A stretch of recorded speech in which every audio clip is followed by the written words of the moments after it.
Episode 92-94। तो मैंने नहीं कहा कि आप मुझे बचाएं। मैं खुद अपना ख्याल रख लूंगी। मुझे आपकी जरूरत नहीं है। आकृति नाराजगी के साथ अद्विक से बोली और तुरंत अद्विक से दूर होकर दूसरी तरफ अपना चेहरा कर ली। अद्विक आकृति के चेहरे पर नाराजगी की भाव साफ देख पा रहा था। वो आकृति से कुछ बोलता कि उससे पहले वहां कोई आया, जिसे देख अद्विक की आंखें गुस्से से जलने लगे। वार्ड के अंदर ऋतिक आता है और आकर सीधे आकृति के गले लग जाता है। वही आकृति भी ऋतिक को देख मुस्कुराती है। दोनों को इस तरह से गले लगे देख अद्विक की आंखें जलने लगते हैं। वो सर्द निगाहों से ऋतिक को घूर रहा था। वही ऋतिक कुछ देर बाद आकृति से अलग होता है और उसके गालों को छूकर बड़े ही प्यार से पूछता है, कैसी है तू? जैसे मुझे इस बारे में पता चला, मैं भागते हुए यहाँ आ गया। तुझे दिखाई नहीं देता रोड अच्छे से क्रॉस करके चलना चाहिए ना। अब तू छोटी बच्ची नहीं है जो इस तरह से तू कहीं भी भागती दौड़ती रहती है। अब बड़ी हो गई है, तेरी शादी हो चुकी है। कुछ तो अपने दिमाग का यूज कर झल्ली कहीं की। ये बोलकर ऋतिक आकृति के गालों को पिंच करता है, जिससे आकृति के मुंह से हल्की सी आह निकल जाती है। आकृति दर्द से कराहते हुए बोली, आह, दर्द हो रहा है? जिसे अद्विक भी सुन लेता है और वो बहुत ही ज्यादा घबरा जाता है। वो एकदम से आगे आता है और ऋतिक को आकृति से दूर करके तुरंत आकृति को अपनी बाहों में भर लेता है। अद्विक को ऐसा करते देख ऋतिक और आकृति दोनों की ही आंखें हैरानी से फैल जाते हैं। दोनों को ही समझ नहीं आ रहा था कि आखिर अद्विक ऐसा क्यों कर रहा है। उसी समय पीछे से एक आवाज आती है, बस भी करो। क्या ऐसे दबाकर मेरी बहन को करने का इरादा है? इस आवाज को सुनकर सबकी नजरें वार्ड की डोर की तरफ जाती है, जहां पर रक्षित खड़ा था। अद्विक धीरे से आकृति से दूर होता है और अद्विक की तरफ घूर कर देखने लगता है। वही रक्षित भी अद्विक को अपनी तीखी नजरों से देख रहा था। वो अद्विक को कुछ बोलता उससे पहले ही आकृति की आवाज उसके कानों में गए, भाई आप। रक्षित तुरंत आकृति की तरफ बढ़ जाता है और उसके पास बैठकर उसके बालों को सहलाते हुए बोलता है, कैसी है मेरी गुड़िया? ठीक तो है ना? आकृति कुछ नहीं बोलती, बस मुस्कुरा देती है और धीरे से हाँ में अपना सिर हिला देती है। रक्षित आकृति के सिर पर अपने एक हाथ से सहलाते हुए बोला, मुझे तो किसी ने तेरे बारे में कुछ बताया ही नहीं। ये बोलते हुए रक्षित वार्ड के डोर पर खड़ी अदिति को देखे जा रहा थी। वही अदिति रक्षित से अपनी नजरों को चुरा रही थी। आकृति भी जब ये देखती है तो वो रक्षित के हाथ पर अपना हाथ रखकर बोलती है, भाई आप आदू को कुछ नहीं बोलिए। मैंने ही उसे मना किया था कि किसी को कुछ ना बताएं।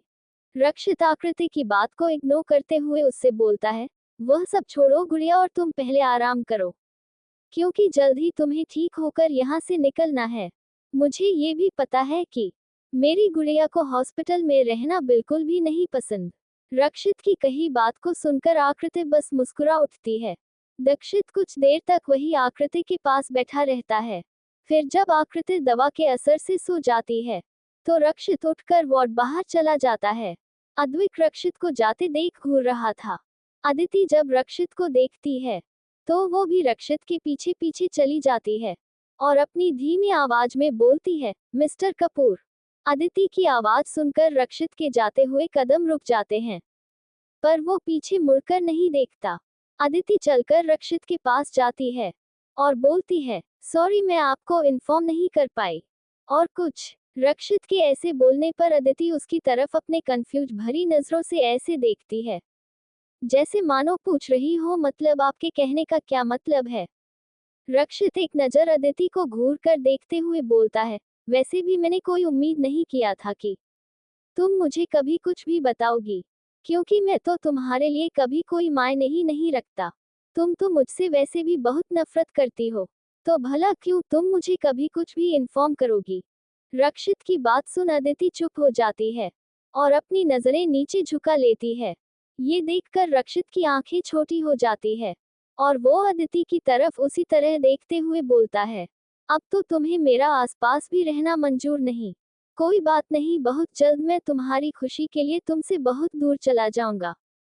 इतनी दूर कि फिर तुम चाह कर भी मुझे कभी नहीं देख पाओगी।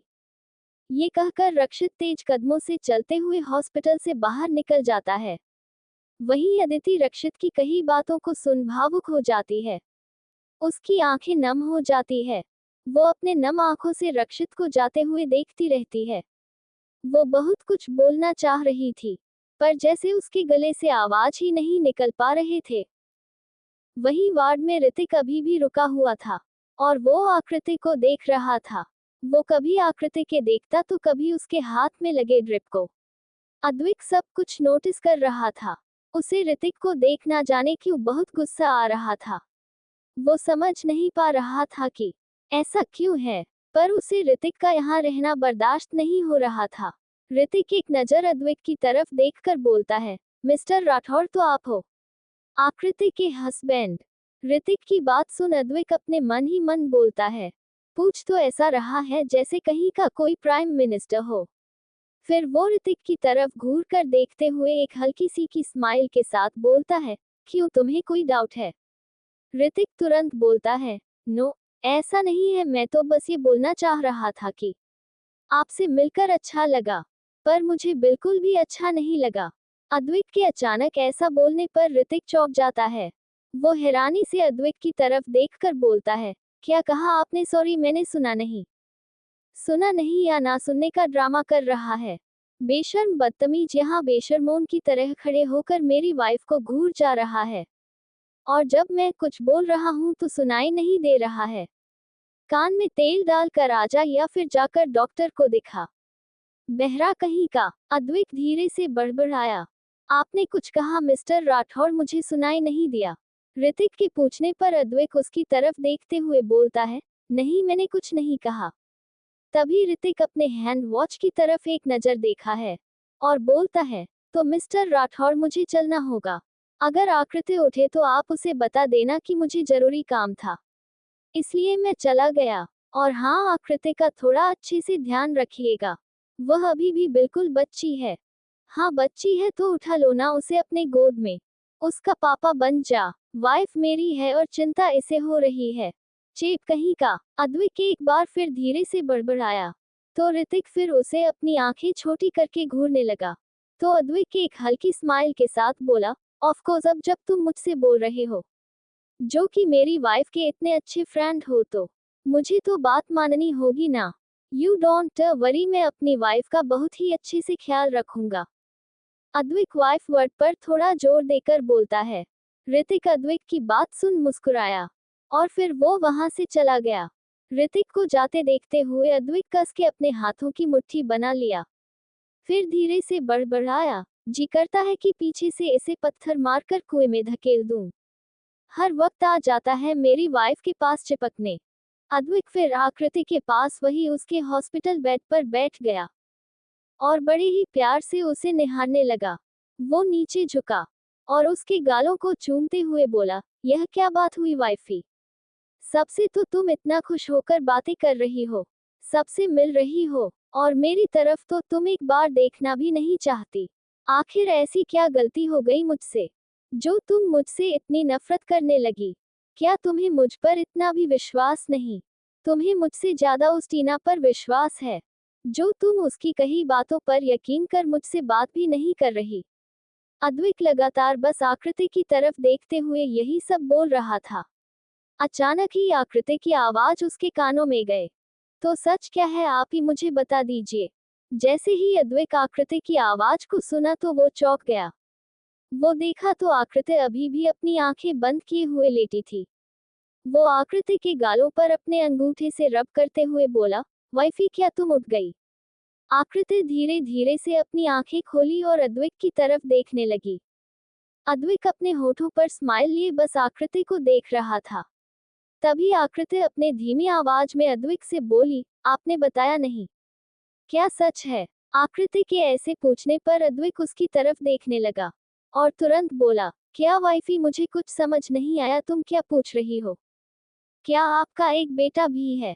आकृति ने सीधे अद्विक से पूछ लिया, जिसे सुनकर अद्विक एक पल के लिए बिल्कुल सन्न रह गया।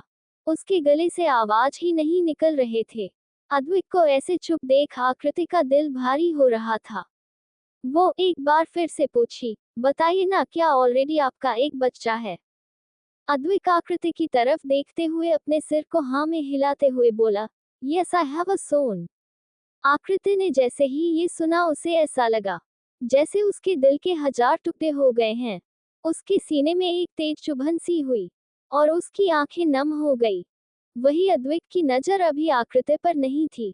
वो सामने की तरफ देख रहा था। फिर वो आकृति की तरफ देखकर बोलता है, वाइफी मेरी बात सुनो। पर आकृति उसके हाथ को अपने चेहरे पर से तुरंत हटा देती है और अपना चेहरा दूसरी तरफ फेर लेती है। ये देखकर अद्विक को बिल्कुल भी अच्छा नहीं लगा। उसे बहुत बुरा लगता है। वो आकृति के चेहरे को धीरे से अपनी तरफ करता है और उसकी तरफ झुककर जैसे ही कुछ बोलने वाला होता है कि उसी समय अद्विक का फोन रिंग करने लगता है। फोन जो कि वही आकृति के पास में बेड पर रखा हुआ था। आकृति की नजर अचानक से उसके फोन पर चले जाते हैं और उस पर फ्लैश हो रहे नाम को देख आकृति की आंखें नम हो जाते हैं। उसमें एक छोटे बच्चे का पिक बना था और उस पर नाम लिखा हुआ था, माय बेबी। आकृति उस बच्चे की फोटो देखकर पहचान गई थी। ये उसी बच्चे की फोटो थी जिसे टीना ने दिखाया था। अद्विक भी फोन की तरफ देखता है और तुरंत फोन को लेकर कॉल पिक करते हुए बोला, हेलो हाँ बच्चा। ये बोलते हुए वहां से बाहर चला जाता है। अद्विक को ऐसे बात करते देख आकृति की आंखें नम हो जाते हैं और उसकी आंखों से आंसू गिरने लगते हैं। कुछ देर बात करने के बाद अद्विक जब वापस वार्ड में आता है तो वार्ड के अंदर विजय जी आए हुए थे। वो आकृति के पास आकर बैठकर उसकी तबीयत के बारे में पूछ रहे थे। आकृति भी उनसे हंसकर बातें कर रही थी। अद्विक बस एकटक आकृति को ही देख रहा था। ऐसे ही लगभग एक हफ्ता बीत जाता है। आज आकृति को डिस्चार्ज मिलने वाला था। इन एक हफ्ते में अद्विक ने आकृति का बहुत ख्याल रखा था। वो इस बीच ऑफिस भी नहीं गया था। बस फर्क सिर्फ इतना था कि उन दोनों के बीच बातें नहीं हो पाती थी। उस दिन के बाद से अद्विक कई बार आकृति से बातें करने की कोशिश करता रहा, पर उसे मौका ही नहीं मिल पाता। हमेशा कोई ना कोई आकृति से मिलने के लिए आता रहता, इसलिए अद्विक चाहकर भी आकृति से कुछ बात नहीं कर पाया था।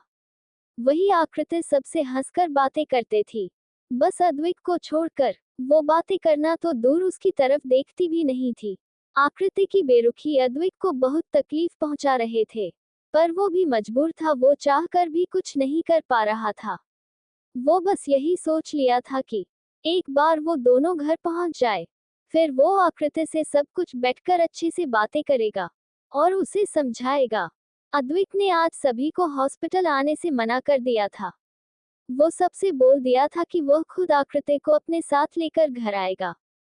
वो सबसे पहले रिसेप्शन पर जाकर डिस्चार्ज की सारी फॉर्मेलिटी पूरी करता है और फिर वो डॉक्टर के पास जाकर कुछ देर बातें करता है। फिर आकृति के वार्ड की तरफ बढ़ जाता है। वो अब अच्छा फील कर रहा था कि आकृति अब बिल्कुल ठीक है और अब बहुत जल्द वो अपने और आकृति के बीच की दूरियों को भी मिटा देगा। अद्विक जैसे ही वार्ड के अंदर जाता है तो देखता है कि हॉस्पिटल बेड पर आकृति नहीं थी। ये देखकर अद्विक चौंक जाता है। वो पूरे वार्ड में आकृति को ढूंढने लगता है, पर उसे आकृति कहीं नहीं दिखती। वो वॉशरूम चेक करता है तो उसे वहां भी आकृति नहीं दिखती। ये देख अद्विक का दिल तेजी से धड़कने लगता है। उसके चेहरे पर घबराहट के भाव आ जाते हैं। वो जल्दी से भागकर बाहर आता है और एक नर्स जो आकृति की देखभाल करती थी उसके पास जाकर उससे पूछता है, मेरी वाइफ कहाँ है, क्या आपने देखा है? वो मैडम तो घर चली गई, बोल रही थी कि उनका डिस्चार्ज हो गया है तो वो घर जा रही है। ये सुनते ही अद्विक हैरान रह जाता है। वो जल्दी से अपना फोन निकालकर आकृति को कॉल मिलाता है, पर आकृति का फोन स्विच ऑफ आ रहा था। वो तुरंत अदिति को कॉल करके पूछता है, आदू क्या वाइफी वहां आई है? भाई ये आप कैसी बातें कर रहे हैं? अक्कू तो आपके साथ आएगी ना, वो अभी यहाँ तो नहीं आई। अदिति की बात सुन अद्विक तुरंत कॉल कट कर देता है। वो फिर तुरंत रक्षित के घर भी कॉल करके पूछता है, पर रक्षित भी मना कर देता है। अब अद्विक बहुत परेशान हो जाता है। वो अपने बालों को कसकर नोचते हुए बोलता है, वाइफी आखिर कहाँ हो तुम? 2 दिन बाद एक ऊंचे पहाड़ के किनारे एक लंबी चौड़ी पर्सनैलिटी वाला शख्स खड़ा था। वो अपनी गहरी नजरों से एक तक नीचे गहरी खाई की तरफ देखे जा रहा था। उस शख्स के नीली आंखों में एक बेचैनी और तड़प के भाव साफ दिखाई दे रहे थे। उसके बाल मेसी हो रखे थे। उसके कपड़े भी थोड़े अस्त व्यस्त हो गए थे। उसने अपने लंबी लंबी उंगलियों के बीच सिगरेट को फंसा रखा था, जिसके वो लंबे लंबे कश ले रहा था। उस शख्स के आसपास कई सारे सिगरेट के बड्स बिखरे पड़े हुए थे, जिसे देखकर साफ पता चल रहा था कि उस शख्स ने अब तक ना जाने कितने सिगरेट को खत्म कर डाला था। उसके अंदर इस वक्त एक अलग ही तूफान सा मचा हुआ था, जिससे वो शख्स खुद ही लड़ रहा था। उसकी नीली नीली गहरी आंखें लगातार बस गहरी खाई को घूरे जा रहे थे। अभी उस शख्स के मन में क्या चल रहा था, ये बता पाना मुश्किल था। उसी समय उस शख्स के पैंट के पॉकेट में रखा फोन वाइब्रेट करता है, जिसे महसूस कर वो शख्स तुरंत अपने दूसरे हाथ को पैंट के पॉकेट में डाल अपना फोन निकालता है और उस पर फ्लैश हो रहे नंबर को देख उसके चेहरे पर इरिटेशन के भाव आ जाते हैं। वो शख्स बिना वक्त गंवाए तुरंत उस कॉल को पिक करने के बजाय तुरंत कॉल कट कर देता है और फोन को वापस से अपने पैंट के पॉकेट में रख देता है। पर जैसे ही वो शख्स अपने फोन को रखता है, एक बार फिर से उसका फोन वाइब्रेट होने लगता है। ये महसूस कर उस शख्स को बहुत तेज गुस्सा आता है। वो गुस्से से फोन को पैंट में से निकलता है। वो गुस्से में जैसे ही कॉल कट करने वाला होता है कि उस पर फ्लैश हो रहे नंबर को देख वो शख्स तुरंत कॉल पिक कर लेता है। कॉल पिक करते ही दूसरी तरफ से कुछ कहा जाता है, जिसे सुनकर वो शख्स गुस्से से तिलमिला उठता है और अपने तेज आवाज में चिल्लाते हुए बोलता है, हाउ डेयर यू, तुम लोग से एक काम नहीं होता। किस लिए मैंने तुम लोगों को काम पर रखा है? अगर काम नहीं होता तो दफा हो जाओ। तुम सब के सब। पिछले 2 दिन से तुम सब मेरी वाइफ को ढूंढ रहे हो, पर तुम्हें उसकी कोई खबर नहीं मिल रही। आखिर वो ऐसे कहाँ जा सकती है, जो तुम सब उस तक नहीं पहुंच पा रहे हो? अगर आज शाम तक में मुझे सही रिस्पांस नहीं मिला, तो मैं तुम लोगों का वो हश्र करूंगा कि तुम सब सोच भी नहीं सकते। बॉस, हम पूरी कोशिश कर रहे हैं। मैम जल्द ही मिल जाएंगी। कोशिश, हाँ कोशिश। You know what, I really hate this word. मुझे कोशिश नहीं, रिजल्ट चाहिए। I want result and I want my wife at any cost. I don't know how but किसी भी हाल में तुम लोगों को मेरी वाइफ को ढूंढना ही होगा। Got it. इतना कहकर वो शख्स तुरंत कॉल कट कर दिया। अब तो आप सब समझ ही गए होंगे ये शख्स कौन है। जी हाँ, ये शख्स कोई और नहीं अद्विक सिंह राठौर है, जो कि अभी अपनी वाइफ आकृति को ढूंढ रहा है। कॉल कट करने के बाद अद्विक फोन को अपने एक हाथ से कसकर पकड़ लिया और वापस से गहरी खाई की तरफ देखते हुए सिगरेट के लंबे लंबे कश लेने लगा। अद्विक को वहां खड़े ना जाने कितने समय हो गए थे, पर वो अभी भी लगातार एक के बाद एक सिगरेट के कश लिए जा रहा था और उसकी नीली गहरी नजरें गहरी खाई को घूरे जा रहे थे। धीरे धीरे सूर्यास्त होने लगा था, पर अद्विक को देख ऐसा लग रहा था कि जैसे उसके लिए उसका समय यही थम गया हो। अचानक ही उसका फोन एक बार फिर से वाइब्रेट होने लगा। उसे पर फ्लैश हो रहे नंबर को देख एक बार फिर से अद्विक के चेहरे पर इरिटेशन के भाव आ जाते हैं। इस बार वो कॉल कट नहीं करता और वो गुस्से से कॉल पिक करता है। तभी दूसरी तरफ से एक तेज आवाज उसके कानों में जाते हैं, मैं तुम्हें कब से कॉल कर रहा हूँ, तुम कॉल क्यों नहीं पिक कर रहे थे? जब कॉल पिक नहीं हो रहा है तो समझ जाना चाहिए कि सामने वाला शख्स तुमसे बात नहीं करने में इंटरेस्टेड नहीं है। अद्विक भी तुरंत एक तंज कसते हुए जवाब दिया, मुझे भी तुमसे बात करने का कोई इंटरेस्ट नहीं है। मैं सिर्फ अपनी बहन के लिए परेशान हूँ। तुम्हें तो उसकी कोई चिंता नहीं है, पर मुझे उसकी बहुत चिंता है। तो बताओ, कुछ पता चला कहाँ है मेरी गुड़िया? रक्षित की बातें सुन अद्विक के पकड़ अपने फोन पर कस जाते हैं। वो अपने दांत पीसते हुए बोला, वैसे तो मुझे नहीं पता कि मेरी वाइफी कहाँ है अभी, पर अगर मुझे पता भी होता तो भी मैं तुम्हें नहीं बताता कि मेरी वाइफ कहाँ है। अद्विक वाइफ वर्ड पर कुछ ज्यादा ही जोर देकर बोलता है। अद्विक की बात सुन रक्षित को भी गुस्सा आ जाता है। वो गुस्से से तिलमिला उठता है और तेज आवाज में बोलता है, मिस्टर अद्विक सिंह राठौर, ये मत भूलो कि सामने कोई और नहीं रक्षित कपूर है। और उसकी बहन भी सिर्फ तुम्हारे कारण ही गायब हुई है। रक्षित के बात सुन अद्विक की आंखें डार्क हो जाते हैं और वो अपने दांत पीसते हुए बोलता है, who are you mister Rakshit Kapoor? I don't care about you. इतना बोल अद्विक तुरंत कॉल कट कर देता है। कॉल कट करते ही अद्विक का फोन एक बार फिर से वाइब्रेट करता है। वो तुरंत फ्लैश हो रहे नंबर को देख कॉल पिक करता है। दूसरी तरफ से उसके एक आदमी की एक आवाज आती है, बॉस बॉस मेमा का पता चल चुका है। ये बोलते हुए उस आदमी के आवाज में एक एक्साइटमेंट थे, जिसे सुनकर अद्विक के भवें तन जाते हैं। फिर वो बिना किसी भाव के बोलता है, send me location immediately. Goa beach पर रात के समय में समुद्र के किनारे एक ऊंचे से टिले पर एक लड़की खड़ी होकर बस अपनी झील जैसी आंखों से एक तक समुद्र की गहराई की तरफ देखे जा रही थी। उसके चेहरे पर दर्द के भाव साफ दिखाई दे रहे थे। उस लड़की के आंखों के कोने पर आंसू के बूंदे चांदनी रात में किसी मोती की तरह चमक रहे थे। उसके काले घने लंबे बाल हवा में लहरा रहे थे। तेज हवा चलने के कारण उस लड़की का दुपट्टा भी उड़ रहा था, पर वो लड़की बस लगातार समुद्र की तरफ देखे जा रही थी, जैसे मानो इस वक्त वो किसी गहरी सोच में डूबी हो। उसी समय समुद्र के पास एक कार आकर रुकती है और अद्विक कार से बाहर आकर तेज कदमों के साथ चलते हुए यहाँ वहाँ बेताबी से किसी को ढूंढने लगता है। इस वक्त वहाँ पर ज्यादा लोग नहीं थे। थोड़ी दूर आगे जाते ही अद्विक की नजर पहाड़ के टीले पर खड़ी एक लड़की पर जाती है। उस लड़की को देखते ही अद्विक के दिल की धड़कनें बढ़ जाते हैं।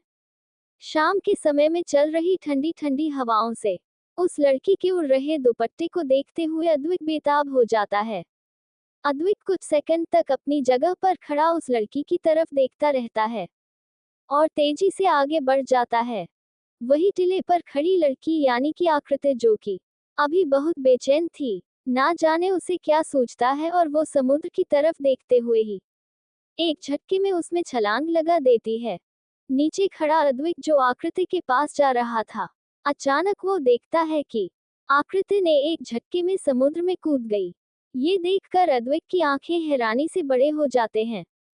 वो तेजी से दौड़कर समुद्र की तरफ बढ़ता है। वो देखता है कि आकृति समुद्र में डूब रही है और अद्विक ये भी पता था कि आकृति को स्विमिंग नहीं आती है, तो आकृति को ऐसे डूबते हुए देखकर अद्विक का दिल बैठ जाता है और उसकी सांसें तेज हो जाते हैं। नो नो वाइफी, मैं तुम्हें कुछ नहीं होने दूंगा। मैं आ रहा हूँ वाइफी तुम्हें बचाने। इतना कहते हुए अद्विक एकदम से समुद्र में छलांग लगा लेता है और तैरते हुए आगे बढ़कर आकृति को तुरंत अपनी बाहों में ले लेता है।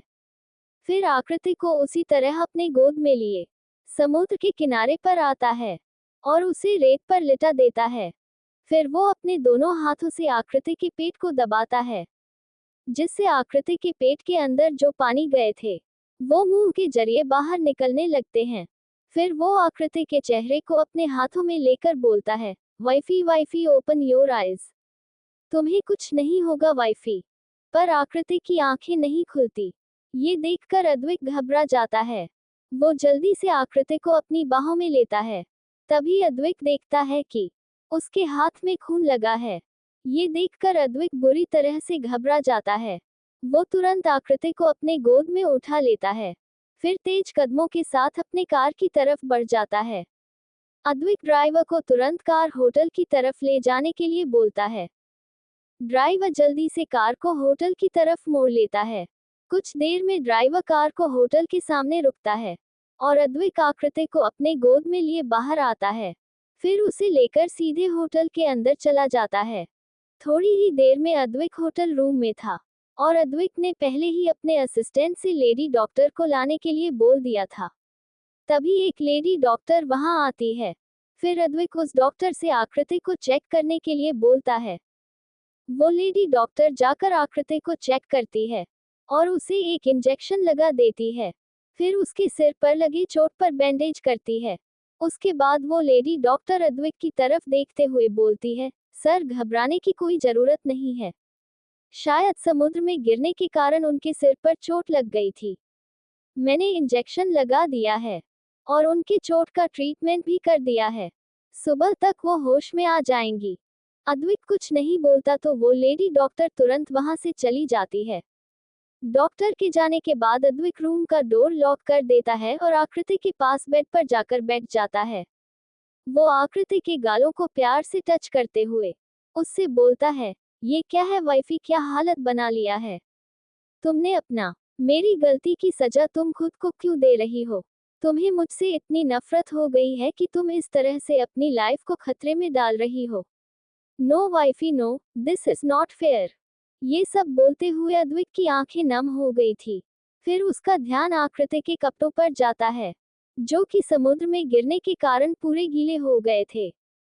वो आकृति के चेहरे की तरफ देख उसे उठाने की कोशिश करता है कि शायद आकृति एक बार हल्का सा भी होश में आ जाए, तो वो अपने कपड़े खुद से चेंज कर ले। पर जब आकृति कुछ रिएक्ट नहीं करती तो अद्विक एक गहरी सांस लेता है और खुद से बोलता है, सॉरी वाइफी, मुझे ये करना होगा, क्योंकि मैं इस तरह से तो तुम्हें इन गीले कपड़ों में तो नहीं छोड़ सकता। अपनी बात बोलकर अद्विक उठता है और रूम की लाइट को ऑफ कर एक छोटी सी डिम लाइट जला देता है। अद्विक ये सब इसलिए करता है कि कहीं पहली बार की तरह इस बार भी अद्विक बहक ना जाए, फिर आकृति उससे और नाराज हो जाए। फिर अद्विक आकृति को पकड़कर तुरंत अपने सीने से लगा लेता है और आकृति के ऐसे सीने से लगते ही 2 दिन अद्विक के बेचैन दिल को राहत मिल जाता है और अनजाने में ही उसकी होठों पर एक हल्की सी स्माइल आ जाते हैं। फिर अद्विक धीरे से अपने हाथ पीछे ले जाकर आकृति की सूट के हुक को खोलता है और उसके कुर्ते को निकाल कर वहीं एक साइड सोफे पर रख देता है। फिर वो उसके पजामे को भी निकाल कर सोफे पर रखता है। अद्विक एक एक करके आकृति के सारे कपड़ों को निकाल देता है, यहाँ तक कि अद्विक आकृति के अंडरगारमेंट्स को भी निकाल देता है। फिर वह अलमीरा के पास जाता है और उसमें से अपने एक शर्ट को निकल कर ले आता है और उसे आकृति को पहना देता है। उसके बाद वो आकृति को ब्लैंकेट से कवर कर देता है। अद्विक कुछ सेकंड तक आकृति को देखता है, फिर वो भी जाकर अपने कपड़े चेंज कर लेता है, क्योंकि आकृति को बचाने के लिए वो भी तो समुद्र में कूदा था, तो उसके भी पूरे कपड़े गीले हो गए थे। थोड़ी देर में अद्विक सिर्फ एक लोअर पहनकर बेड के पास आता है और वही आकृति के बगल में आकर लेट जाता है। वो आकृति के ही ब्लैंकेट में खुद को भी कवर कर लेता है।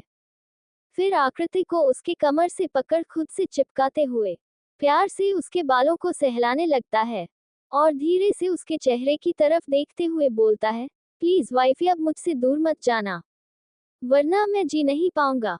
तुम मेरे जीने की वजह हो, मेरी सांसें सिर्फ तुमसे चलती है।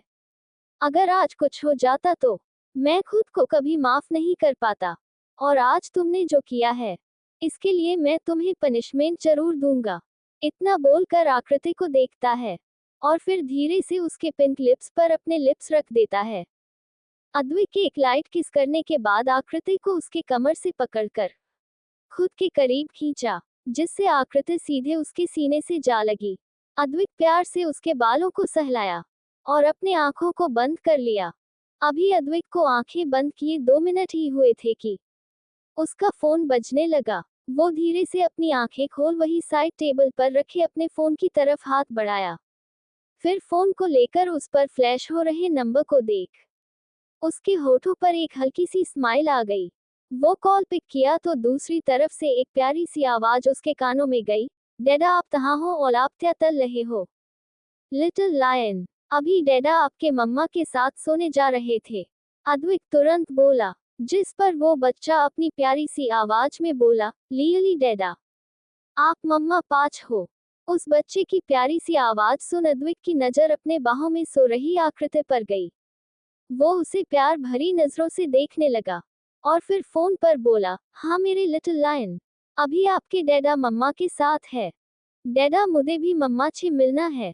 उस बच्चे ने अपने छोटे से होठों को गोल करते हुए अपने मासूम से आवाज में बोला, जिस पर अद्विक मुस्कुरा कर बोला, ऑफ कोर्स लायन, जल्द ही मैं आपको आपकी मम्मा से मिलाऊंगा। सच्ची डैडा, उस छोटे से बच्चे ने अपने होठों पर बड़ी सी स्माइल लिए खुश होकर बोला, जिस पर अद्विक भी मुस्कुरा बोला, मुच्ची लायन, चलो बेटा इसी बात पर आप जल्दी से सो जाओ, बहुत रात हो गई है ना, और जब तुम सोओगे तभी तो आप अपने मम्मा से मिलोगे। अद्विक के ऐसे बोलने पर वो बच्चा अपने गोल मटोल आंखों में चमक लिए लंबी लंबी पलकों को बार बार झपकाया और फिर मुस्कुरा कर बोला, okay dada, good night. Good night my little lion. इतना बोल अद्विक ने तुरंत कॉल कट कर दिया। अपने बेटे से बात करने के बाद अद्विक के होठों पर से स्माइल जा ही नहीं रहे थे। अभी उसके चेहरे पर एक अलग ही चमक दिखाई दे रहे थे। फिर अद्विक की नजर आकृति की तरफ गई। वो आकृति के गालों पर प्यार से सहलाते हुए बोला, जल्द ही मैं तुम्हें हमारे बच्चे से मिलाऊंगा वाइफी।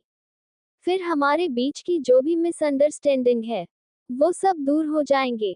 बस मुझे ये देखना है कि तुम अपने बेटे से मिलकर कैसे रिएक्ट करती हो। इतना बोल वो प्यार से उसके माथे को चूम लिया। अब आप सब यह मत सोचिएगा कि मैं स्टोरी में ये क्या लिख रही हूँ। हीरो ने ऐसा क्यों कहा कि वो आकृति को उसके बेटे से मिलाएगा, क्योंकि वो आकृति का बेटा कैसे हो सकता है। तो प्लीज आप लोग थोड़ा पेशेंस बनाए रखें। ये सस्पेंस है, जल्द ही सब क्लियर हो जाएगा। एंड बिलीव मी, आगे की स्टोरी बहुत ही इंटरेस्टिंग है। Now come to the story. वहीं दूसरी तरफ अदिति अपने रूम में बेड पर लेटी हुई थी। उसे नींद नहीं आ रही थी। वो बेड पर बस इधर से उधर करवटें बदल रही थी। उसे बार बार उस दिन रक्षित ने जो भी कहा था वही सब बातें याद आ रहे थे। उस दिन के बाद से रक्षित उससे एक बार भी नहीं मिला था और न ही उसने उसे कॉल तक किया था, जिस कारण अदिति आज बेचैन हो रही थी। जो कल तक खुद उससे दूर भाग रही थी, आज वही रक्षित के इस तरह से दूर रहने पर बेचैन हो रही थी। ये मुझे क्या हो रहा है, क्यों मुझे इतनी बेचैनी और घबराहट हो रही है, मुझे नींद क्यों नहीं आ रहा। अदिति बेड पर लेटे हुए ही खुद से ही बोली। काफी देर बाद जब अदिति से रहा नहीं गया तो वो बेड पर से उठी और वहां से बालकनी की तरफ चली गई। बालकनी में जाकर वहां टंगे झूले पर बैठ गई। बाहर ठंडी ठंडी हवाएं चल रही थी, जिसे महसूस कर अदिति को अच्छा फील होने लगा। जहां उसे रूम में घुटन सी हो रही थी, वही बाहर बैठकर उसे बहुत ही रिलैक्स फील हो रहा था।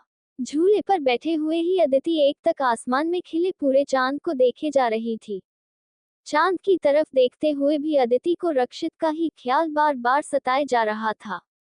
अदिति अपने सिर को झटकते हुए बोली, नहीं, अब मैं बिल्कुल भी उनके बारे में नहीं सोचूंगी।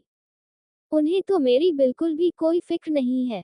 अगर उन्हें जरा भी मेरी फिक्र होती तो मुझसे मिलने जरूर आते या फिर मुझे कॉल तो करते, पर नहीं। अगर वो गुस्से में है तो मैं भी बहुत गुस्से में हूँ। पहले तो खुद मुझसे जबरदस्ती शादी की है और अब देखो कैसे मुंह फुलाकर बैठ गए हैं। मैं भी नहीं मानने वाली अब। अरे बीवी नाराज है तो आओ उसे मनाओ, थोड़ा सा प्यार करो, पर नहीं। पर इनका तो अलग ही ड्रामा है। खुद मनाने की बजाय खुद मुंह फुलाकर बैठ गए। मैं भी अब उनको नहीं, बिल्कुल भी नहीं माफ करने वाली। अदिति खुद में ही बड़बड़ाए जा रही थी। तभी एक आवाज उसके कानों में गए, तुम्हें प्यार करने के लिए तो मैं कब से बेताब हूँ, पर तुम ही हो कि मेरे करीब नहीं आती, मुझसे दूर भागती रहती हो। तुम इजाजत दो तो मैं तुम्हें टूटकर प्यार करूं। इस आवाज को सुन अदिति की आंखें हैरानी से बड़ी हो गई। वो इधर उधर देखने लगी। तभी उसकी नजर बालकनी के एक साइड कॉर्नर में खड़े रक्षित पर गई, जो कि अपने दोनों पैरों को क्रॉस किए बड़े ही स्टाइल से खड़ा था। उसकी काली गहरी निगाहें अदिति को ही देख रहे थे। रक्षित को वहां देख अदिति घबरा गई और वो हैरानी से बोली, आप यहाँ कैसे, और अगर किसी ने आपको यहाँ देख लिया तो? आपको पता है ना इतनी रात को आए हैं तो सभी आपको डंडे से मार मार के भगा देंगे। चलिए जाए यहाँ से अभी इसी वक्त।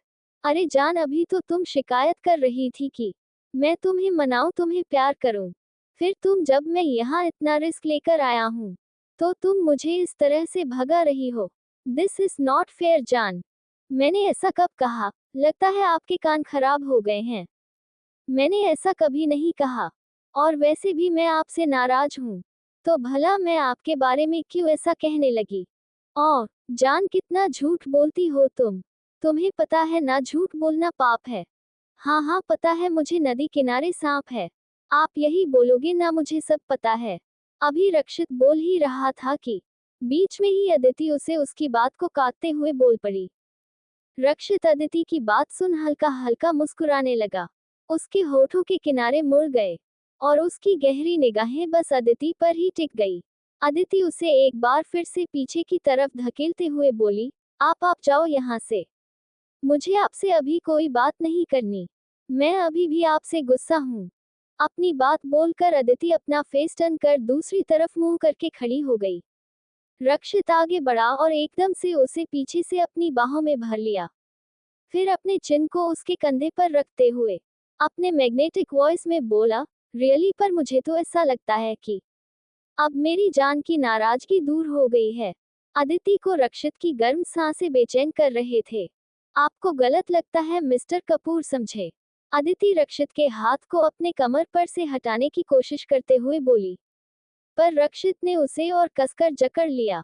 फिर धीरे से उसके नेक पर अपने होंठ रख वहां चूम लिया। रक्षित के ऐसा करते ही अदिति चौंक गई और उसके होंठ कांपने लगे और उसके हाथ रक्षित के हाथों पर कस गए। अदिति अपने कांपते हुए होठों से धीरे से बोली, क्या कर रहे हैं ये आप? छोड़िए मुझे, अगर किसी ने देख लिया तो। रक्षित तुरंत अदिति को अपनी तरफ टर्न किया और उसकी तरफ देखते हुए बोला, देख लिया तो देखने दो। कौन सा मैं किसी दूसरे की बीवी को लाइन मार रहा हूँ या उसे किस कर रहा हूँ? अपनी ही बीवी को किस कर रहा हूँ। और अपनी बीवी को किस करने में कैसी शर्म। और कौन सा मैं अपनी बीवी के साथ खुलेआम इंटीमेट हो रहा हूँ। अब रक्षित की ऐसे बेशर्मी भरी बात सुन अदिति की आंखें बड़ी हो गई। वो मुंह खोले उसकी तरफ देखने लगी। रक्षित बस अदिति को ही देख रहा था।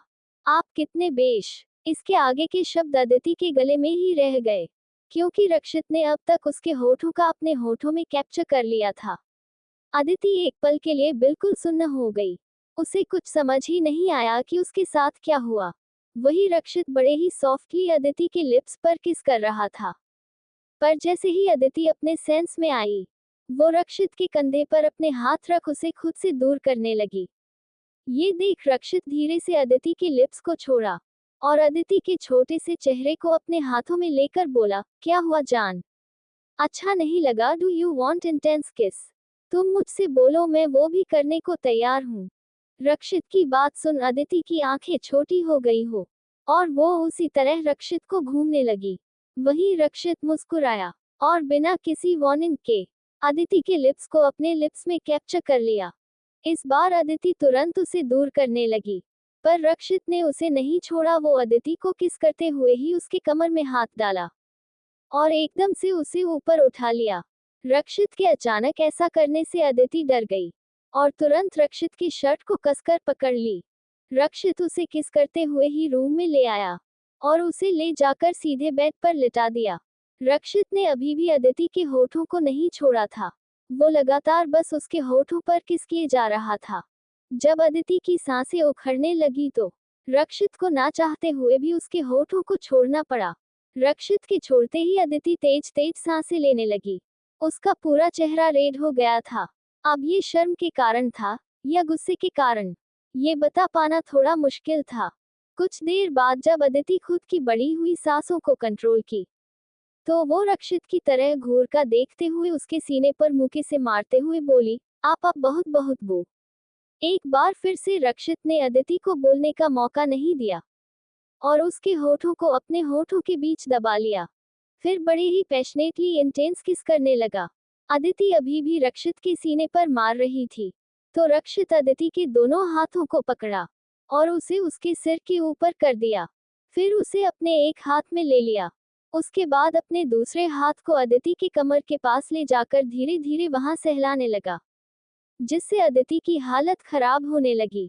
अब उसकी सांसें भारी होने लगी थी और उसका पूरा शरीर कांपने लगा था। अदिति के ऊपर खुद का इतना रिएक्शन देख रक्षित को बहुत अच्छा लग रहा था। वो अभी भी उसी तरह अदिति को किस कर रहा था। वो किस करते हुए ही अदिति की कुर्ती में अपने हाथ को डाल उसके कमर और पेट सहलाने लगा। इससे अदिति की हालत खराब हो रही थी। करीब 25 मिनट बाद जब रक्षित को लगा कि अब अदिति खुद को और कंट्रोल नहीं कर पाएगी, तो वो उसके होठों को छोड़ दिया। पर वो अभी भी अदिति के ऊपर ही लेटा हुआ था और उसके हाथ अभी भी अदिति के कुर्ती के अंदर उसके पेट और कमर को सहला रहे थे। कुछ देर बाद जब अदिति थोड़ा नॉर्मल हुई, तो एक बार फिर से रक्षित को गुस्से से घूरने लगी। अभी अदिति कुछ बोलती या करती उससे पहले ही तो रक्षित उसे लेकर पलट गया। अब अदिति रक्षित के ऊपर थी और रक्षित अदिति के नीचे। अदिति गुस्से से रक्षित से अलग होने लगी तो रक्षित उसे कसकर पकड़ते हुए बोला, शश, शांत शांत जान, अब चलो सो जाओ, जो भी गुस्सा वो कल कर लेना, ऑलरेडी तुम्हारी एनर्जी बहुत लॉस हो चुके हैं, तो गुड नाइट जान अब, और मैं तुम्हें परेशान नहीं करूंगा। अदिति अभी भी रक्षित को घूरने लगी तो रक्षित उसकी तरफ देखकर बोला, क्या हुआ जान, अभी भी तुम्हारे अंदर एनर्जी बची हुई है क्या, तो तुम बोलो तो। इतना बोल रक्षित अदिति के होठों की तरफ झुकने लगा तो अदिति जल्दी से अपने होठों को अपने हाथ से छिपा ली। ये देख रक्षित के होठों पर स्माइल आ गया। अदिति अपने चेहरे को रक्षित के सीने पर रख तुरंत आंखें बंद कर ली। कुछ देर बाद जब रक्षित को ये महसूस हुआ कि अदिति सो गई है तो वो नीचे झुककर देखा और एक बार फिर से मुस्कुरा उठा। सुबह के करीब 6 बजे गोवा होटल के सामने एक कार आकर रुका। कार के रुकते ही उसमें से एक छोटा सा बच्चा बाहर आया और अपने नन्हे नन्हे कदमों के साथ वो छोटा बच्चा चलते हुए होटल के अंदर आया। वहां होटल की लॉबी में बैठे सभी लोगों की नजरें उस छोटे से बच्चे पर ठहर गए।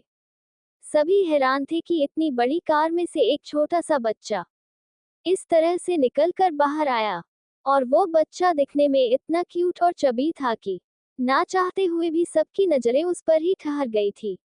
वो बच्चा दिखने में करीब 3 साल के करीब लग रहा था। वो छोटा सा क्यूट सा बच्चा होटल के अंदर आकर अपने गोल मटोल आंखों से चारों तरफ देखने लगा। वही वहां लॉबी में मौजूद सभी लोग बस उस बच्चों को ही देख रहे थे। वहां मौजूद ऐसा कोई भी शख्स नहीं था जो उस बच्चे को ना देख रहा हो। उस बच्चे का अट्रैक्शन ही कुछ ऐसा था कि ना चाहते हुए भी सबकी नजरें बार बार उस पर ही चली जा रही थी। तभी उस छोटे बच्चे के पीछे एक साथ कई गार्ड्स आकर खड़े हो गए। उन सभी में से एक स्पेशल गार्ड आगे आया और उस बच्चे के पास आकर बड़े ही पॉलिटली बोला, लिटिल मास्टर कम।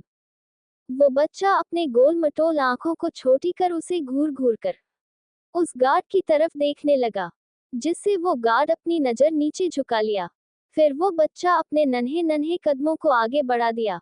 वही वहां मौजूद सभी लोगों की आंखें हैरानी से बड़ी हो गई थी। वो बच्चा दिखने में जितना ही क्यूट और चबी था उतना ही उसकी आंखें खतरनाक थी। कुछ देर में वो गार्ड्स और वो बच्चा दोनों ही एक रूम के सामने आकर रुके। वह गार्ड अपना फोन निकालते हुए बोला, लिटिल मास्टर 1 मिनट में अभी बॉस को कॉल करता हूँ। तभी वो छोटा बच्चा उस गार्ड को घूरते हुए देखकर बोला, स्टॉप, खबरदार दो, मेरे डैडा को फोन दिया तो अभी मेरे डैडा सो रहे होंगे और उन्हें डिस्टर्ब नहीं करना है। पर लिटिल मास्टर भला ऐसे हम बिना बॉस को बिना बताए रूम के अंदर कैसे जाएंगे? वो गार्ड बोला तो छोटा बच्चा एक बार फिर से उसे घूर घूर कर देखने लगा और उस गार्ड को ऑर्डर देते हुए बोला, अभी रूम का डोर ओपन करो, वरना मैं डैडा से बोल दूंगा कि तुमने मुझे परेशान किया है और मुझे माला भी है। फिर डैडा तुम्हें अच्छी पनिश करेंगे। उस छोटे बच्चे की बात सुन वो गार्ड हैरान रह गया। उसकी तो आंखें हैरानी से बड़ी बड़ी हो गई और उसका मुंह खुला का खुला रह गया। वो सोचने लगा कि ये क्या है, मैंने तो कभी भी मास्टर को डांटा भी नहीं, मारना तो पॉसिबल ही नहीं है। फिर वो गार्ड उस बच्चे की तरफ देखते हुए मन ही मन बोला, दिखने में तो बहुत ही छोटे है पर बहुत ही ज्यादा खतरनाक है। तभी वो छोटा बच्चा घूरते हुए बोला, मैंने तुमसे कुछ कहा, अभी गेट खोलो वरना मैं डैडा से बोल दूंगा। उस बच्चे की बात सुनकर वो गार्ड डर गया। उसे याद आने लगा कि कैसे एक मेड की गलती से लिटिल मास्टर गिर गए थे और उन्हें हल्का सा हाथ में खरोच आ गया था, तो बॉस इतना ज्यादा गुस्सा हो गए थे, फिर वो तुरंत ही उस मेड को जान से मार दिए थे। ये सब याद करके वो गार्ड बुरी तरह से डर कर कांप गया। फिर वो गार्ड देखता है कि वो छोटा बच्चा अभी भी उसे खा जाने वाली नजरों से घूर रहा है। तो वो गार्ड तुरंत बोला, पर लिटिल मास्टर, मैं कैसे रूम का डोर ओपन करूं? मेरे पास तो चाबी ही नहीं है। उस गार्ड की बात सुन वो छोटा बच्चा उस गार्ड को ऐसे देखा जैसे किसी बेवकूफ को देख रहा हो। वो गार्ड हड़बड़ा गया और जल्दी से वो अपने पॉकेट में से स्पेयर की निकाला और तुरंत रूम का डोर ओपन कर दिया। फिर वो बच्चा अंदर आया और उन गार्ड को वहां से जाने का इशारा कर दिया। वो सभी गार्ड तुरंत ही वहां से चले गए। उसके बाद वो छोटा बच्चा अपने गोल मटोल आंखों को चारों तरफ घुमा कर देखते हुए बोला, मम्मा आप कहाँ हो? फिर अपने नन्हे नन्हे कदमों के साथ चलते हुए एक रूम के अंदर आया। रूम के अंदर जाकर वो बच्चा उसी तरह चलते हुए बेड की तरफ बढ़ने लगा। एक पल के लिए वो अपने जगह पर खड़ा होकर उचक उचक कर बेड पर सो रहे लोगों को देखने की कोशिश करने लगा। इस वक्त बेड पर अद्विक और आकृति दोनों ही गहरी नींद में सो रहे थे। अद्विक आकृति की तरफ अपना चेहरा किए सो रहा था और उसने आकृति के कमर में अपने हाथ डाल रखे थे। वहीं आकृति का चेहरा दूसरी तरफ था। जैसे ही उस छोटे बच्चे की नजर आकृति पर गई तो उसके गोल मटोल आंखों में चमक आ गए और उसके छोटे से गोल होठों पर स्माइल आ गई। वो मुस्कुराते हुए तुरंत अपने नन्हे नन्हे कदमों को आगे बढ़ा दिया। वो बेड के पास पहुंचकर उस पर चढ़ने की कोशिश करने लगा, पर बेड कुछ ऊंचा था। ये देख उस बच्चे का मुंह बन गया। वो धीरे से बोला, ये तो बहुत ऊंचा है, मैं कैसे उस पर चढ़ूं? ये कहकर वो बच्चा इधर उधर देखने लगा। फिर कुछ देख उस छोटे बच्चे के होठों पर बड़ी सी स्माइल आ गई। वो जल्दी से सोफे की तरफ बढ़ा और उस पर रखे कुशन को उठा लिया। वो एक एक करके सभी कुशन को लाया और उन सबको एक के ऊपर एक करके रख दिया। फिर उस पर चढ़ के धीरे से बेड पर चढ़ गया। बेड पर चढ़ते उस बच्चे के होठों पर एक जंग जीतने वाली मुस्कान आ गई। फिर वो धीरे से आकृति के पास गया। वो कुछ सेकंड आकृति के चेहरे को देखा। फिर उसकी नजर आकृति के पेट पर रखे अपने डैडा के हाथ पर गए। ये देख उस छोटे से बच्चे का मुंह गुब्बारे की तरह फूल गया। फिर वो धीरे से अपने डैडा का हाथ अपने माँ के पेट पर से हटाया और तुरंत खुद जाकर उसके पेट पर चढ़कर लेट गया। वो आकृति के चेहरे को अपने नन्हे नन्हे हाथों से छूने लगा। उसके फ्लफी हैंड आकृति के गोरे चेहरे पर घूम रहे थे। वो बच्चा जितनी बार आकृति को टच करता उतनी बार उसके आंखें चमक उठते। वो स्माइल करते हुए बोला, मम्मा देखो मैं आ गया। आपता बच्चा आपसे मिलने के लिए आ गया। I miss you so much मम्मा। इतना बोलकर वो बच्चा प्यार से आकृति के गालों पर अपने सॉफ्ट लिप्स से किस कर लिया। फिर वो बच्चा आकृति के चेहरे के एक एक फीचर्स को अपने पलकों को बार बार झपकाते हुए गौर से देखने लगा। वो बच्चा कभी अपने उंगलियों से आकृति की आंखों को टच करता, तो कभी उसके गालों को, तो कभी उसके होठों को। फिर वो आकृति के बालों को टच करने लगता। उस बच्चे की आंखों में इस वक्त एक अलग ही खुशी दिखाई दे रही थी और उसके मोटे मोटे गाल फूले हुए थे। फिर उस बच्चे की नजर बगल में सो रहे अपने डैडा अद्विक पर गई, तो अपने डैडा की तरफ देख मुस्कुराते हुए धीरे से बोला, देखो डैडा आप मुझे मम्मा से मिलाने वाले थे, पर मैं खुद मम्मा से मिलने आ गया। अब मैं अपनी मम्मा के पास ही रहूंगा। मैं अपनी मम्मा को छोड़कर कहीं नहीं जाऊंगा।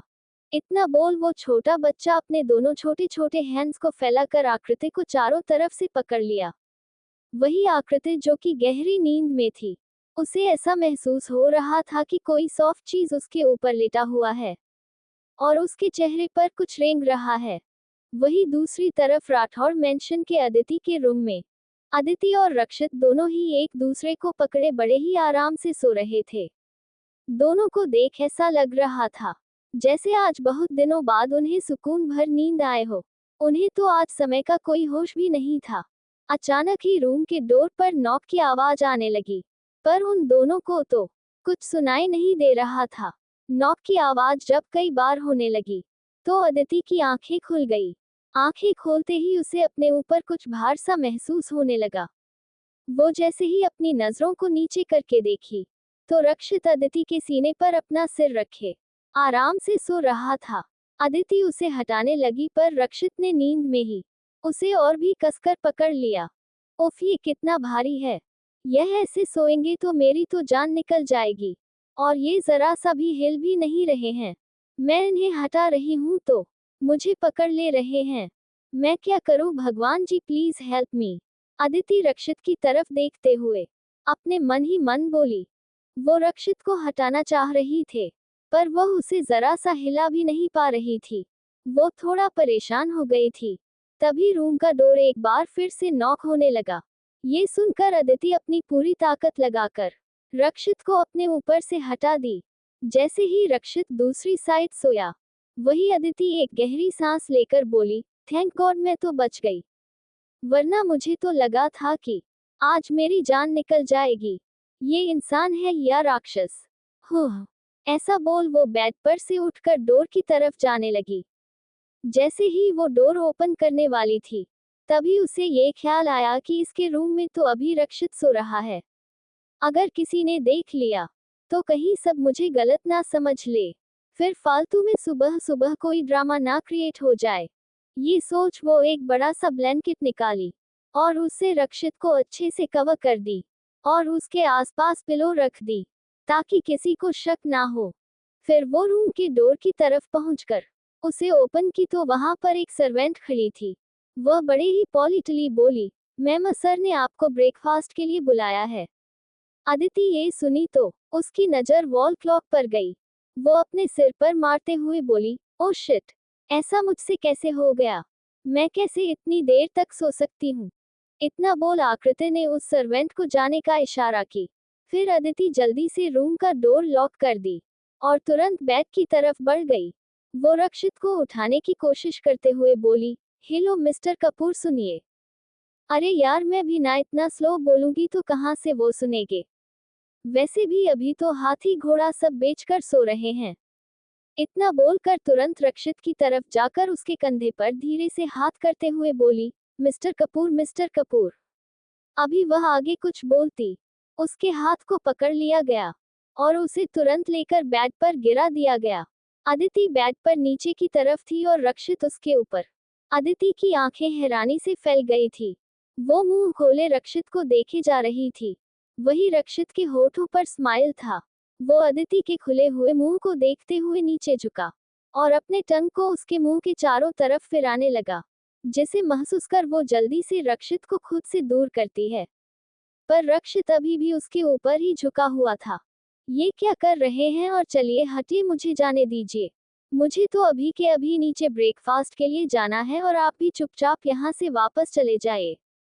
अगर किसी ने देख लिया तो फालतू में सबको गलत समझेंगे। रक्षित अदिति की बात सुन रहा था। वो अदिति की तरफ देखते हुए बोला, ऐसे नहीं, पहले तुम मुझे गुड मॉर्निंग विश करो।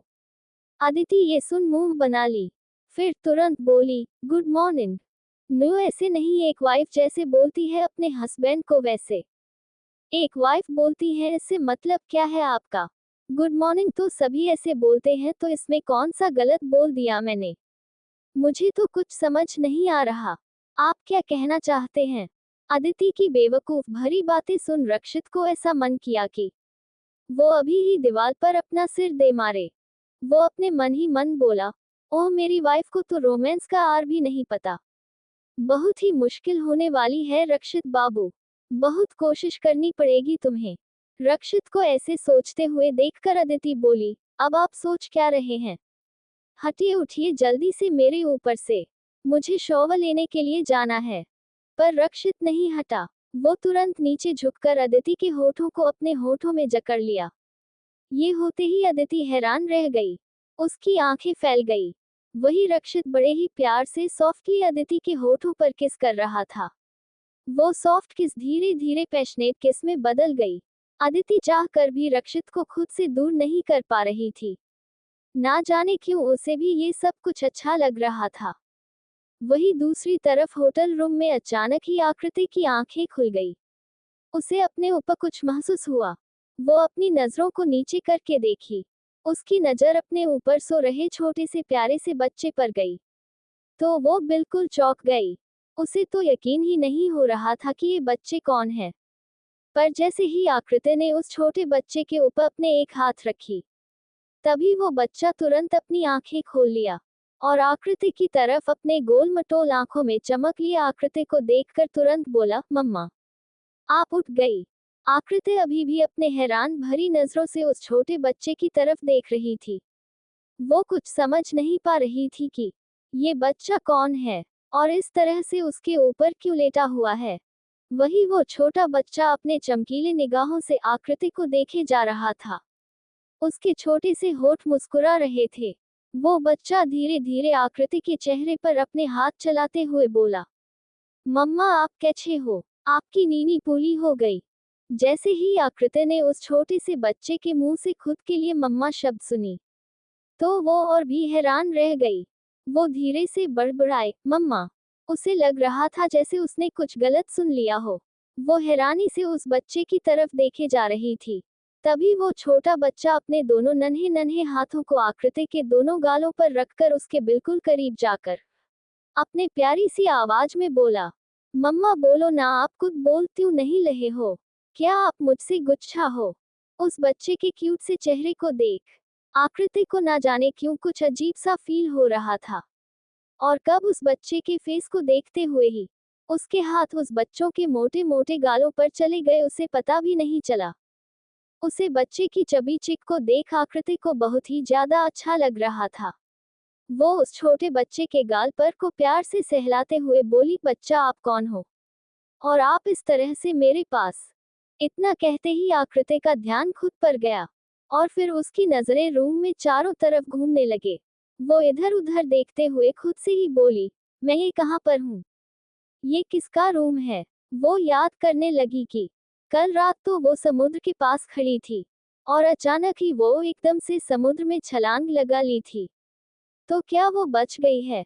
पर उसे किसने बचाया? और कौन है वो शख्स जिसने उसे बचाकर यहाँ लेकर आया? ये सब बातें उसके दिमाग में घूम रहे थे। वो बहुत कंफ्यूज थी। तभी वो छोटा बच्चा बोला, क्या हुआ मम्मा, आप डैडा को ढूंढ रहे हो? अब तो आकृति और नहीं समझ पा रही थी कि बच्चा ये सब क्या बोले जा रहा है। वो रूम में देखती है तो इस वक्त बेड पर सिर्फ वो और छोटा बच्चा था। अद्विक अब तक वहां से जा चुका था।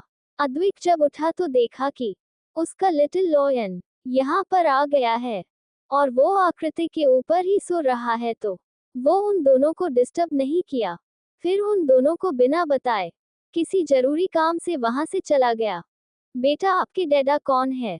आकृति के पूछने पर वो छोटा बच्चा आकृति को इस तरह देखता है जैसे मानो वो बोल रहा हो, मम्मा आप कितनी बुद्धू हो, आपको नहीं पता कि मेरे डैडा कौन है? वही आकृति अभी भी कंफ्यूज थी। वह उस छोटे बच्चे की तरफ देखकर उसके जवाब का इंतजार कर रही थी। अले मम्मा मेरे डैडा है। वो छोटा बच्चा अपने छोटे से हाथ को अपने सिर मारते हुए आकृति से बोला। उस बच्चे की क्यूट सी बात और उसके हरकतों को देख आकृति के होठों पर स्माइल आ गए। आकृति धीरे से उस छोटे बच्चे को बेड पर बिठाए और खुद उठकर बैठ गई। तभी उसका ध्यान खुद पर गया।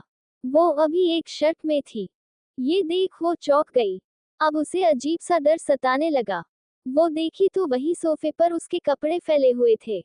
उसके चेहरे पर डर के भाव को देख वो छोटा बच्चा एक बार फिर से अपनी मम्मा के पास खिसक कर आया और अपने छोटे से हाथ से आकृति के दोनों गालों को पकड़ा और बोला, क्या हुआ मम्मा, आपको डर लग रहा है? डोंट वरी मम्मा, मैं आप तो कुछ नहीं होने दूंगा। आई एम सो स्ट्रांग। ये बोलकर वो छोटा बच्चा अपने नन्हे से हाथों को फोल्डकर अपने पतले से हड्डी जैसे मसल्स को दिखाने लगा। उस छोटे से बच्चे को ऐसा करते देखकर आकृति तेज से हंसने लगती है। आकृति को ऐसे हंसते देख उस छोटे बच्चे के छोटे छोटे गोल मटोल आंखें चमक उठते हैं। वही आकृति उस छोटे से बच्चे को देख अपने मन ही मन बोलती है, कितना प्यारा बेबी है ये। लगता है गलती से यहाँ रूम में आ गया है, या फिर शायद इस बेबी के डैड ने ही उसे कल रात बचाया है। पर फिर तुरंत उसे याद आता है कि ये छोटा बेबी उसे मम्मा बुला रहा था। वह धीरे से बड़बड़ाती है, अगर ऐसा है तो फिर ये बेबी मुझे मम्मा क्यों बुला रहा है? वहीं दूसरी तरफ अद्विक की कार एक बिल्डिंग के सामने आकर रुकता है। अद्विक कार से बाहर निकलता है और तेज कदमों के साथ चलते हुए सीधे उस बिल्डिंग के अंदर जाता है। अंदर पहुंचकर वो वहां के एक रूम में चला जाता है। यहाँ पर उसका असिस्टेंट खड़ा था। अद्विक जाकर सोफे पर बैठ जाता है और अपने कोल्ड वॉइस में बोलता है, क्या रिपोर्ट आ गई है? जिस पर वही पास में खड़ा अद्विक का असिस्टेंट एक फाइल उसकी तरफ बढ़ा देता है। अद्विक तुरंत उस फाइल को लेकर उस ओपन करके रीड करता है तो उसमें एक डीएनए रिपोर्ट था। ये डीएनए रिपोर्ट किसी और का नहीं, आकृति और उस छोटे बच्चे का था। जिसमें नीचे एक साइड लिखा था पॉजिटिव। उस रिपोर्ट को देखकर अद्विक को एक पल के लिए थोड़ी हैरानी होती है। वह मन ही मन सोचने लगता है, मतलब जो मैं सोच रहा था वो सही था। पर मैं अभी भी नहीं समझ पा रहा हूँ कि ये आकृति का बच्चा कैसे हो सकता है, क्योंकि जहाँ तक मैं जानता हूँ आकृति उस रात के पहले तक वर्जन थी। फिर उसे ये बच्चा कब पैदा हुआ? अद्विक अपने माथे पर 2 उंगलियों से रब करने लगता है और कुछ देर बाद वो एक गहरी सांस लेकर वहीं खड़े असिस्टेंट से बोलता है, मुझे सारी रिपोर्ट चाहिए, आकृति के पिछले 5 सालों तक की सारी डिटेल मुझे चाहिए। उसके लाइफ से जुड़ी एक एक छोटी छोटी बातें मुझे जानना है। अद्विक के ऑर्डर को सुन उसका असिस्टेंट तुरंत ही सिर हिला देता है और फिर वहां से चला जाता है। अद्विक सोफे पर पीछे की तरफ सिर टिकाकर बैठ जाता है और खुद से ही बोलता है, आखिरकार मेरे बच्चे की असली माँ का पता चल ही गया। मुझे तो पहले से ही डाउट था कि वो हमारा बेटा है वाइफी, क्योंकि उसे सीने से लगाते ही मुझे वैसा ही सुकून महसूस होता था जैसा तुम्हें अपने सीने से लगाने पर मुझे होता है। बस कंफर्म करना बाकी था। बहुत जल्द मैं तुम्हें ये बात पूरे प्रूफ के साथ बताऊंगा। बस एक बार सारी डिटेल्स आ जाए। इतना कहते हुए अद्विक गहरी सोच में डूब जाता है। 3 साल पहले अद्विक अपने ऑफिस में बैठा एक इम्पोर्टेंट मीटिंग ले रहा था। इस समय कॉन्फ्रेंस हॉल में बिल्कुल पिन ड्रॉप साइलेंट था। अद्विक की नीली गहरी नजरें एक तक सामने चल रहे प्रोजेक्टर पर टिके हुए थे। उसके चेहरे पर कोई भाव नहीं थे। वो बस बड़े ही ध्यान से उस मीटिंग को अटेंड कर रहा था। कुछ देर बाद मीटिंग ओवर होती है और सभी लोग अद्विक की तरफ देखने लगते हैं। तो अद्विक अपने चेयर पर से उठता है और बिना किसी भाव के सभी की तरफ देखकर अपने कोल्ड वॉइस में बोलता है, डील इज डन। कुछ देर बाद अद्विक कॉन्फ्रेंस रूम से बाहर निकला और सीधे अपने केबिन की तरफ बढ़ गया। अद्विक जैसे ही केबिन का डोर ओपन किया, उसे सामने खड़ी एक लड़की दिखाई दी।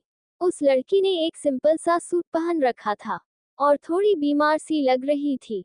अद्विक को देखते ही वो लड़की भागकर उसके पास आए और तुरंत उसके गले लग गई। अद्विक उसके बालों में अपने हाथ को फेरते हुए बोला, टीना तुम यहाँ क्या हुआ? और इतने महीनों से तुम कहाँ थी?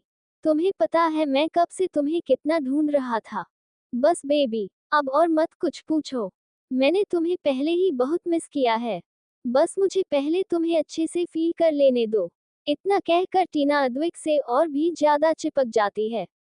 अद्विक भी कुछ नहीं बोलता और उसके बालों में अपने हाथ को चलाने लगता है। कुछ देर बाद टीना अद्विक से अलग होती है और उससे बोलती है, आई नो बेबी कि तुम मुझसे बहुत नाराज हो और नाराजगी का कारण भी मैं जानती हूँ, पर मेरे पास कुछ ऐसा है जिससे तुम्हारी सारी नाराजगी पल भर में ही गायब हो जाएंगे। अद्विक टीना को अजीब तरह से देख रहा था। तभी टीना सोफे की तरफ बढ़ी और वहां पर रखे एक छोटे से ब्लैंकेट में सो रहे छोटे से बच्चे को उठाकर लाए और बोली, ये देखो अद्विक हमारा बेबी, कितना क्यूट है ना, बिल्कुल तुम पर गया है ना। पहले तो अद्विक उस बच्चे को देख थोड़ा कंफ्यूज था, पर जैसे ही उसने टीना की बात सुनी वो हैरान रह गया। उसे समझ नहीं आ रहा था कि ये टीना क्या बोल रही है। वो टीना की तरफ देखते हुए बोला, टीना ये कैसा मजाक है? हमारा बच्चा कैसे हो सकता है? हम दोनों तो कभी इंटीमेट हुए ही नहीं।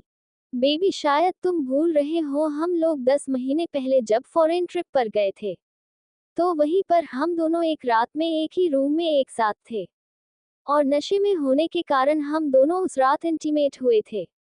टीना के ऐसे बोलने पर अद्विक सोचने लगा और उसे याद आया कि कैसे उस रात उसने पार्टी में कुछ ज्यादा ही ड्रिंक कर लिया था। उसके बाद उसे कोई होश नहीं था। वो रूम में टीना के साथ आया। फिर क्या हुआ उसे कुछ नहीं पता था।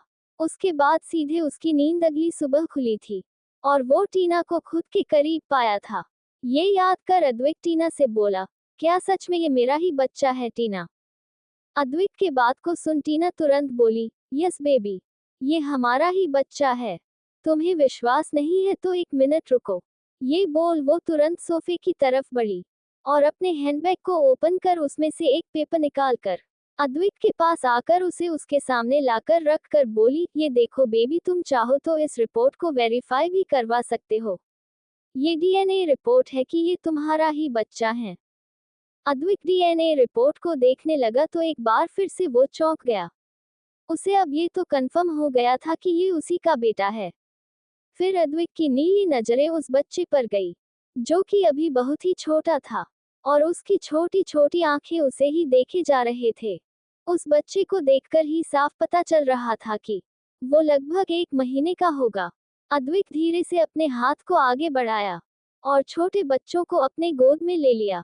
अपने गोद में लेते ही उसे एक अलग सा एहसास हुआ।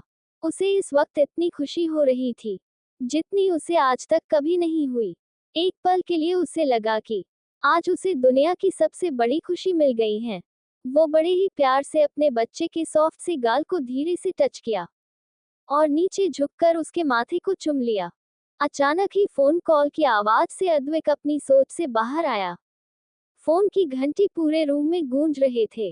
अद्विक अपना फोन चेक किया। अभी वह कॉल पिक करता उससे पहले ही कॉल कट गया। अद्विक अपने फोन को वापस से सोफे पर एक साइड रख दिया। उसकी हरकतों को देख ऐसा लग रहा था जैसे उसके लिए ये कॉल ज्यादा इम्पोर्टेंट नहीं है। अचानक ही अद्विक को कुछ याद आया। वो तुरंत वही साइड में रखे अपने लैपटॉप को उठाया, फिर उसे ओपन कर कुछ देखने लगा। इस वक्त उसकी आंखों के सामने उस होटल रूम का लाइव वीडियो चल रहा था। अपने बच्चे को इस तरह से आकृति से बातें करते देख अद्विक के होठों पर स्माइल आ गए। मुझे पता है लोयन कि तुम अपने मम्मा के होठों पर फिर से पहले की तरह स्माइल ला दोगे, इसीलिए तो मैं तुम दोनों को वहां एक साथ छोड़ कर आया हूँ, ताकि तुम दोनों के बीच की बॉन्डिंग और मजबूत हो जाए। ये कहते हुए अद्विक एक तक लैपटॉप की तरफ देखने लग गया। वही होटल रूम में आकृति बेड से नीचे उतरी और वॉशरूम की तरफ जाने लगी। तभी वो छोटा बच्चा भी आकृति की तरफ अपने नन्हे नन्हे कदमों को बढ़ाकर उसके पीछे पीछे जाने लगा। जैसे ही आकृति को यह महसूस हुआ, वो पीछे मुड़ी तो उस छोटे क्यूट से बच्चे को देखकर बोली, बेबी आप यहाँ क्यों आ रहे हो? आप जाकर बेड पर बैठो, मैं अभी फ्रेश होकर आपके पास आती हूँ। पर मम्मा आप अकेले जाओगी तो डर जाओगी ना? मैं भी आपके साथ चलता हूँ ना। उस बच्चे की प्यारी सी बात को सुन आकृति हंसते हुए बोली, अच्छा तो आप आकर क्या करोगे? मैं आप तो डरने नहीं दूंगा। इतना बोलकर वो छोटा बच्चा अपने छोटे छोटे चूहे जैसे दांत को दिखाने लगा। आकृति एक बार फिर से मुस्कुरा दी। फिर वो उस छोटे बच्चे के गाल पर टच करते हुए बोली, बेबी आपको भूख लगी है? ये सुनकर उस छोटे बच्चे ने अपने छोटे से टमी पर अपने नन्हे नन्हे हाथों को घुमाकर क्यूट सी आवाज में बोला, yes mamma I am so hungry. अच्छा तो आप ये बताओ आप क्या क्या खाओगे? आकृति की बात सुनकर वो बच्चा बड़ी सी स्माइल लिए बोला, मम्मा मम्मा मैं पिज्जा खाऊंगा। तो आप चुपचाप जाकर बेड पर बैठ जाओ, वरना आपको खाने के लिए कुछ नहीं मिलेगा। मैं अभी जल्दी से फ्रेश होकर आती हूँ, ठीक है? वो बच्चा अब चाह कर भी कुछ नहीं बोल पाया और चुपचाप वहां से जाकर सोफे पर बैठ गया। आकृति ये देख खुद को मुस्कुराने से रोक नहीं पाई। इससे आगे क्या होगा जानने के लिए सुनते रहें रीबर्थ माई हार्टलेस हस्बैंड, सिर्फ मेरे चैनल MS नॉवल स्टोरी पर।